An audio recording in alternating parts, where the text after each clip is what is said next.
অসাধারণ প্রতিভা, ঝলমলে স্কিল আর গোলের পর গোল, এই তিনেই গড়া নেইমার জুনিয়রের ক্যারিয়ার। ব্রাজিলের হয়ে ইতিহাস গড়া এই ফরওয়ার্ড এবার ইঙ্গিত দিলেন বিদায়ের। বয়স 34, বারবার চোটে থমকে যাওয়া পথ চলা এবার অপশন নিয়েও ভাবছেন তিনি।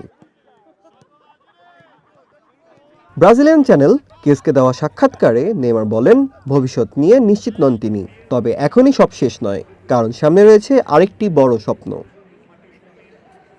আমি জানি না এই সময়ের পর কি ঘটবে, পরবর্তী বছর সম্পর্কেও ধারণা নেই। সম্ভবত ডিসেম্বর এলে আমি অবসর নিতে চাই, তবে শেষ সিদ্ধান্ত নেব বছরের শেষে। হৃদয় কি বলে সেটাই দেখব।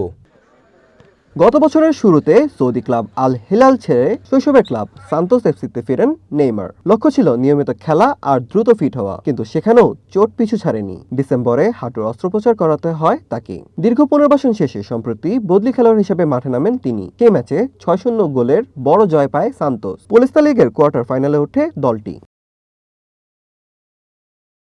বিশ্বকাপের কথা মাথায় রেখেই 2026 সালের শেষ পর্যন্ত চুক্তি করেছেন নেইমার। ব্রাজিলের জার্সিতে এখন পর্যন্ত 128 ম্যাচে 79 গোল। কিংবদন্তি পেলেকে ছাড়িয়ে দেশের ইতিহাসে সর্বোচ্চ গোলদাতা তিনি। খেলেছেন 3টি বিশ্বকাপ। তবে 2023 সালের অক্টোবরে বিশ্বকাপ বাছাইয়ের ম্যাচে এসিএল ইনজুরিতে ছিটকে যান। এরপর প্রায় পুরো 1 বছর মাঠের বাইরে।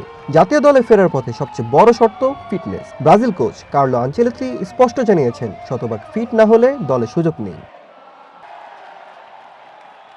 তাই এখন সময়ের বিরুদ্ধে লড়াই নেইমারের। একদিকে অবসরের ভাবনা, অন্যদিকে শেষবারের মতন বিশ্বকাপ মঞ্চে নিজেকে প্রমাণের তাড়না। এই ডিসেম্বরেই কি থামবে এক ঝলমলে অধ্যায়, নাকি 2030 বিশ্বকাপে আবারও দেখা যাবে ব্রাজিলের নাম্বার 10-কে? Shoaib Hasan, one sports desk.